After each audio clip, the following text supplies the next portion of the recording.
Ish-banorja Big Brother VIP Albania Eglitako ka rrëfyer publikisht për marrëdhënien e saj me Olsi Bylykun e ftuar në një studio televizive. Ajo foli për sakrificat që bëri gjatë lidhjes duke vënë karrierën e saj në plan të dytë. Egli shpjegoi se për shkak të moshës më të re dhe përvojës më të vogël, zgjodhi të qëndronte në hije për të mbështetur Olsin në karrierën e tij.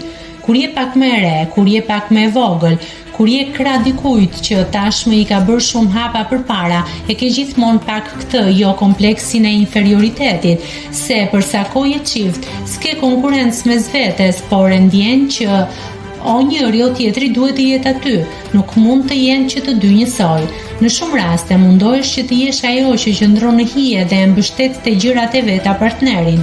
Jo ajo që të marrësh vëmendjen dhe të bësh më shumë se ai. Të paktën kjo ka qenë në rastin tim. Nuk e di sa është vlerësuar dhe kuptuar, tha ajo.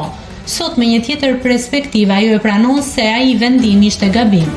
Është shumë gabim të mos mendosh për veten, sepse koha ikën dhe asgjë nuk vlen më shumë se qëllimet e tua në jetë, theksoi Egli. Megjithatë, ajo shtoi se nuk pendohet, pasi gjithçka ishte pjesë e një etape të jetës dhe Olsi u përpoq ta mbështeste në mënyrën e tij. Ky rrëfim ka treguar një anë tjetër të historisë së tyre, të cilën publiku nuk e njihte më parë. Nëse klikoni mbi butonin subscribe, do t'ju shfaqen të gjitha publikimet tona. Ju ftoj t'i bëni subscribe kanalit, të pëlqeni videot dhe të lini komentin tuaj.